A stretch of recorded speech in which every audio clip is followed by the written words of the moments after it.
Welcome to Recap Pro.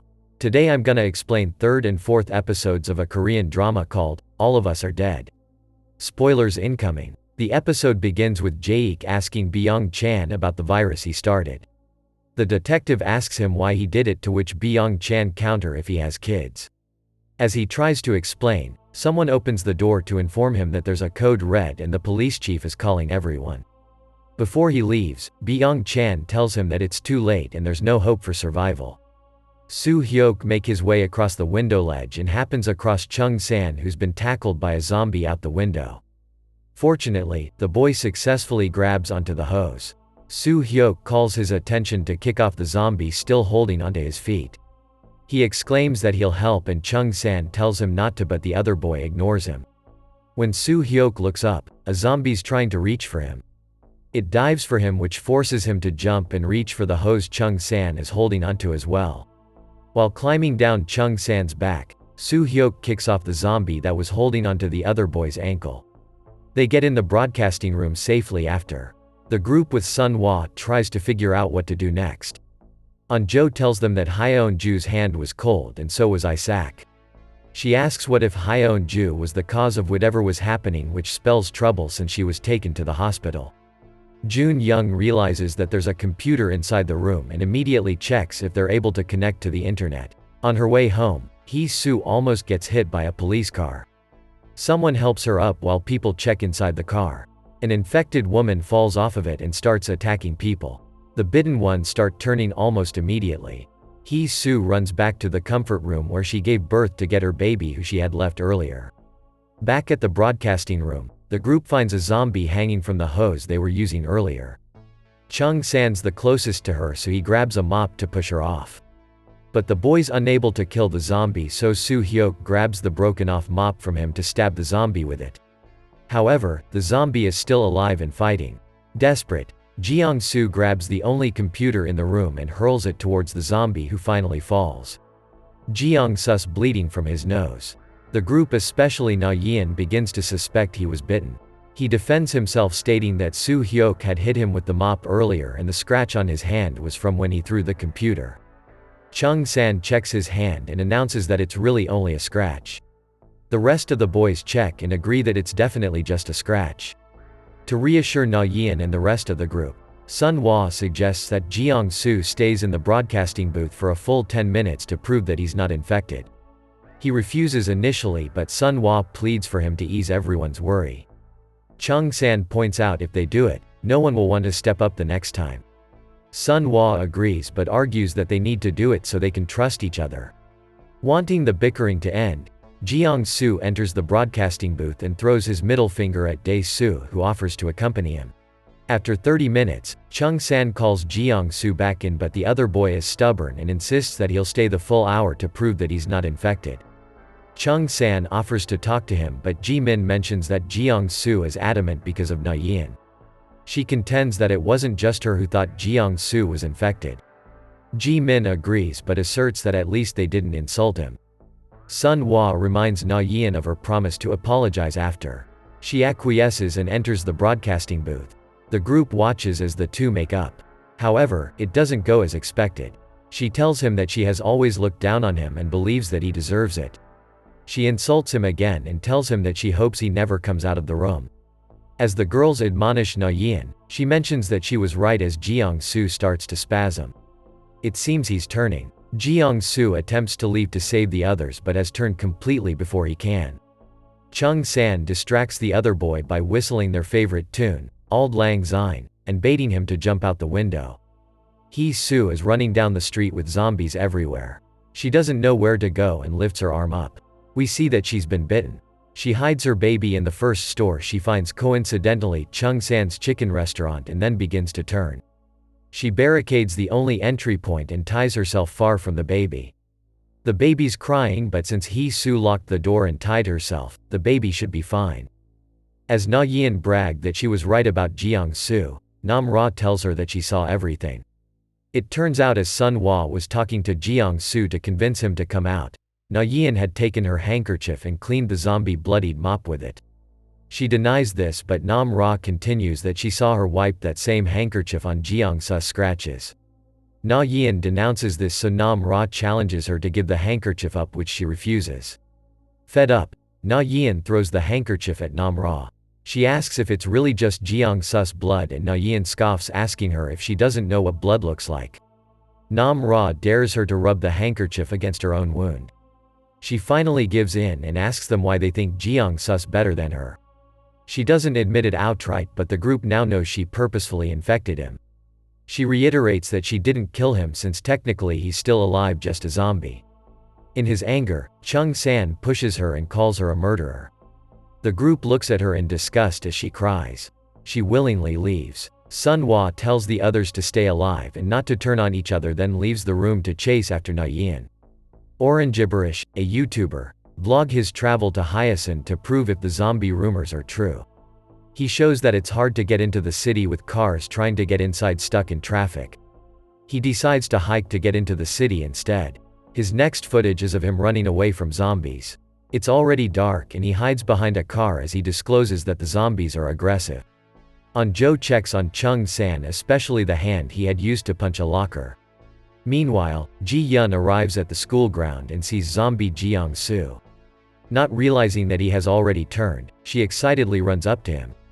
In the broadcasting room, Anzhou comforts Chung San, which the boy rebuffs.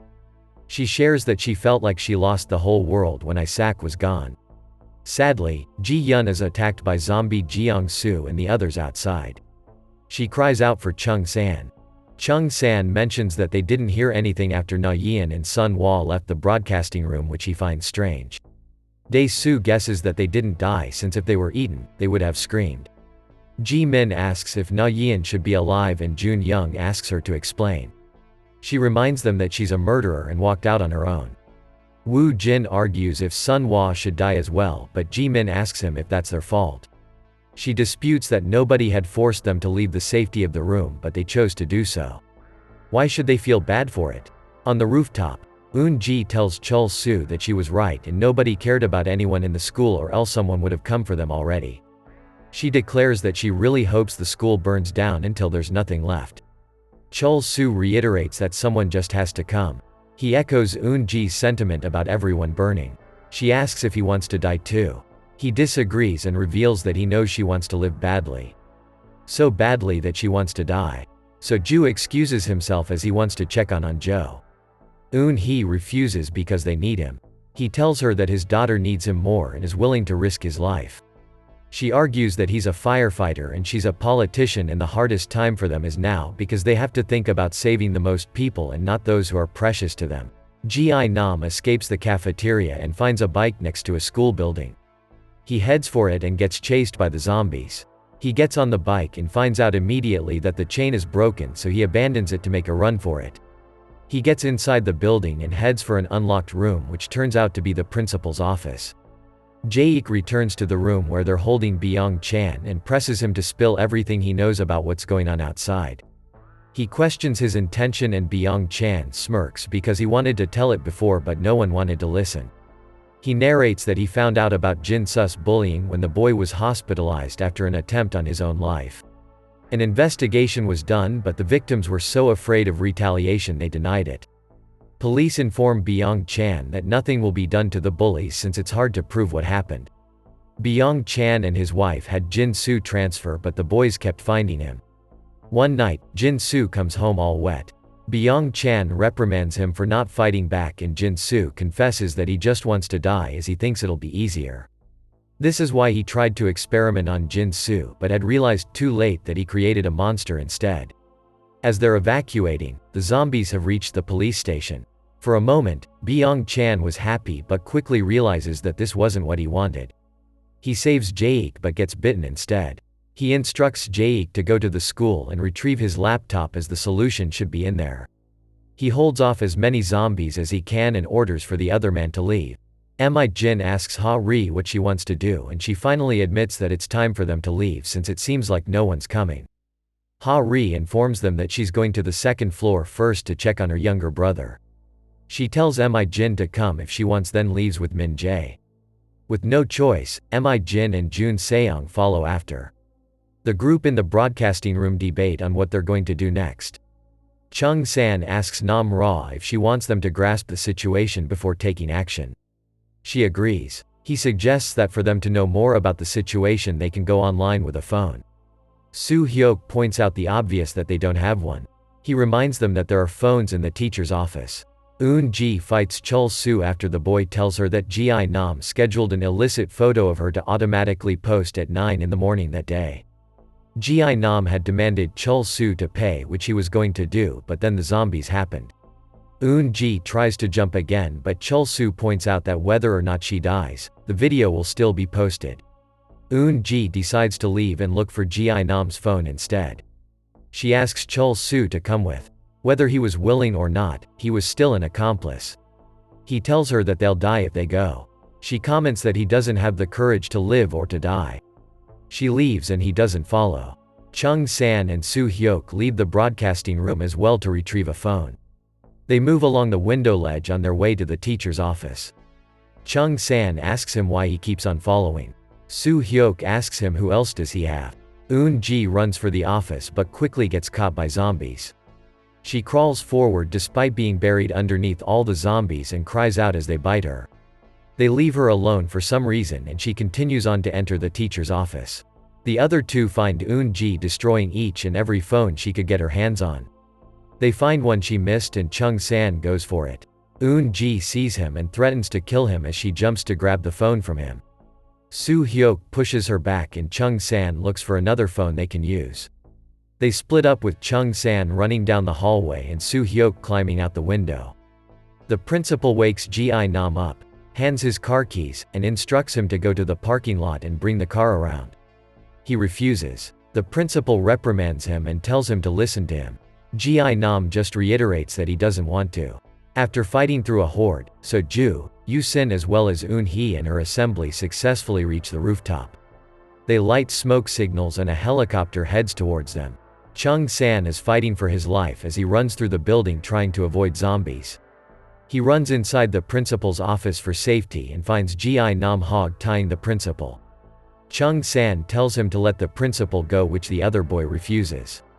He decides to record a video and warns him that he'll send it to the police. Gi-nam threatens to kill him. The principal tries to escape so Gi-nam slashes his neck. The boys get into a fight. The episode ends with Chung San pushing Gi-nam back and running again with the other boy hot in his heels. Thank you so much for watching.